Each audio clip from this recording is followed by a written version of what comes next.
കാട്ടിലെ ആ പാട്ട്, അതുപോലെ ജോൺസൺ മാഷിന്റെ കൂടെ ഉണ്ടായ കൂട്ടുകെട്ട്.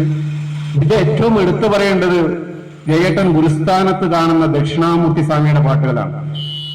ദക്ഷിണാമൂർത്തി സ്വാമിയുടെ ശരിക്ക് ഒരു റിഹേഴ്സൽ നടത്തുന്ന ഒരാളെ ശരിക്കും പഠിപ്പിക്കും. ഒരു സ്കൂളിൽ പഠിക്കുന്ന ഒരു കുട്ടിയെ പഠിപ്പിക്കുന്ന പോലെയാണ് ദക്ഷിണാമൂർത്തി സ്വാമികള് അദ്ദേഹം പഠിപ്പിക്കല്. അതുകൊണ്ട് ജയേട്ടന്റെ പല പാട്ടുകളിലും ദക്ഷിണാമൂർത്തി സ്വാമിയുടെ ആ സ്റ്റൈല് വന്നിട്ടുണ്ട്.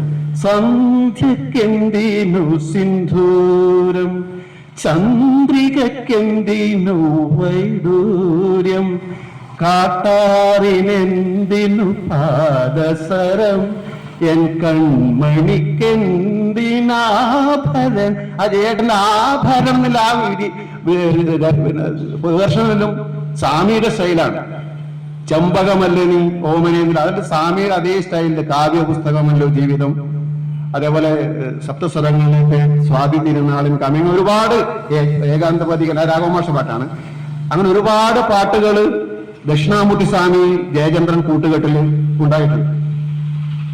പിന്നെ ജയേട്ടൻ എങ്ങനെ ഭാവഗായകനായി എന്നുള്ളതിൽ അദ്ദേഹത്തിന്റെ പാട്ടുകൾ പ്രണയമായാലും വിരഹമായാലും ദുഃഖമായാലും സ്ത്രീ വർണ്ണനയായാലും ഫിലോസഫിക്കൽ ഗാനം, ആ പാട്ടുകളുടെ വരികൾ ഉൾക്കൊണ്ടുകൊണ്ട് ഉള്ളിൽ നിന്ന് വരുന്ന ഹൃദയത്തിൽ വരുന്ന ഒരു ഭാവം, ആ പാട്ടിനെ അത്രയും പഠിച്ചുകൊണ്ട്, ഒരു രാഗങ്ങളെ പറ്റി പഠിക്കാത്തൊരു വ്യക്തി ആ പാട്ട് അതിന്റെ രാഗത്തിന്റെ അതേ സ്വരസ്ഥാനങ്ങൾ വെച്ച് അതേ രീതിയിൽ പാടുക എന്നുള്ളത്, ആ പാട്ട് കൊണ്ടാണ് ജയേട്ടൻ നമ്മുടെ ഇടയിൽ ഭാവഗായകനായി ഇപ്പോൾ നിലനിൽക്കുന്നത്.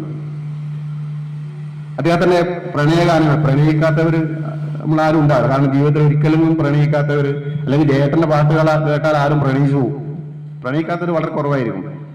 അദ്ദേഹത്തിന്റെ അച്ചാണിയിലെ ഒരു പാട്ടുണ്ട്, മല്ലികാബാണൻ തന്റെ വില്ലെടുത്തു മന്ദാരമലർ കൊണ്ടു ശരം തൊടുത്തു മാറിലോ എന്റെ മനസ്സിലോ മധുര മധുരമൊരു വേദന മതകരമാമൊരു ആ വേദന അവിടെ വന്നു.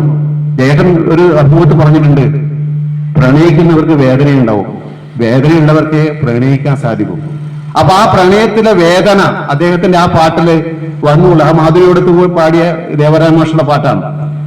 അതേപോലെ ഇപ്പോഴും ഹിറ്റായിട്ട് ഇപ്പൊ നമ്മുടെ മൊബൈൽ തുറന്നാലും എല്ലാ ദിവസവും എല്ലാരും കേൾപ്പിക്കുന്ന പാട്ടാണ്, നിമ്മണിയറയിലെ നിർമ്മല ശയ്യയിലെ നീല നീരാളമായി ഞാൻ മാറിയെങ്കിൽ ചന്ദന മണമൂറും നിന്ദേഹ മലർവല്ലി ഇന്നുമൻ പെരുമാറിൽ പടരുമല്ലോ. അതിന്റെ അനുപല്ലവിയിലുണ്ട്, ഇന്ദുവദനെ നിന്റെ നീരാട്ടു കടവിലെ. നമ്മളെ നീരാട്ട് കടവിലെത്തിയത് ആ പാട്ട് കേട്ട് കഴിഞ്ഞാൽ നമ്മളെ പ്രണയിക്കാൻ വേണ്ടി ആ നീരാട്ട് കടവിലെത്തും. അതാണ് ജയേട്ടന്റെ പാട്ടിന്റെ ശക്തി.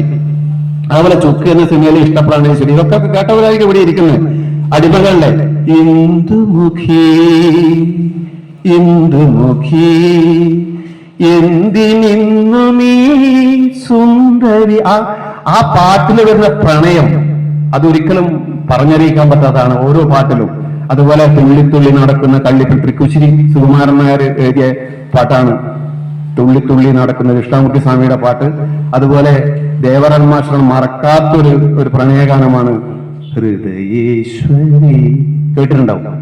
അത് ഒരിക്കൽ കേട്ടവരെ അത് കേട്ടുകൊണ്ട് പോകും. ആ പാട്ട് ഹൃദയേശ്വരി നിന്നെടുവീർപ്പിൽ ഞാനൊരു, അങ്ങനെ പ്രണയ ഗാനങ്ങളുടെ ഒരു ശൃംഖല തന്നെ ജയേട്ടനുണ്ട്. അതെല്ലാം ഞാനിവിടെ പരാമർശിക്കാൻ ഉദ്ദേശിക്കുന്നില്ല. അതുപോലെ തന്നെയാണ് സ്ത്രീ സൗന്ദര്യം വർണ്ണിക്കുന്ന പാട്ടുകൾ. അദ്ദേഹത്തിന്റെ സ്ത്രീ സൗന്ദര്യം വർണ്ണിക്കുന്ന പാട്ടുകൾ കേട്ടാൽ ഏറ്റവും കൂടുതൽ അദ്ദേഹത്തിന് പാട്ടുകൾ എഴുതിയ ശ്രീകുമാരൻ നമ്പി സാറാണ്. ശ്രീകുമാരൻ നമ്പി സാറിന്റെ അനിയനാണ് ജയേട്ടൻ. അദ്ദേഹം എപ്പോഴും പറയും, നമ്മൾ അദ്ദേഹത്തിന്റെ ആ ശവസംസ്കാര സമയത്ത് ശ്രീകുമാരൻ നമ്പി കരയുന്നത് കണ്ടായിരുന്നു. അവരങ്ങനെയുള്ള ബന്ധമായിരുന്നു. ശ്രീകുമാരൻ നമ്പിയുടെ ദിവ്യദർശനത്തിലെ സ്വർണഗോപുരം നർത്തകി ശില്പം എന്ന ഗാനം, അതുപോലെ ചന്ദനത്തിൽ ഇങ്ങനെ കടഞ്ഞെടുത്തൊരു സുന്ദരി ശില്പം, ആ പാട്ട് കേട്ടാൽ തന്നെ നമ്മളെ മനസ്സിൽ ആ ചന്ദനത്തിൽ കടഞ്ഞെടുത്ത സുന്ദരി വരും. അതുപോലെ മല്ലികപ്പൂവിൻ മധുരഗന്ധം, ഹണിമൂൺ എന്ന സിനിമയിലെ മല്ലികപ്പൂവിൻ മധുരഗന്ധം, മലരമ്പൻ എഴുതിയ മലയാളം, അങ്ങനെ ഒരുപാട് പാട്ടുകളുണ്ട്. ശ്രീ സൗന്ദര്യം പറഞ്ഞ് ഉപയോഗിക്കുന്ന പാട്ടുകൾ.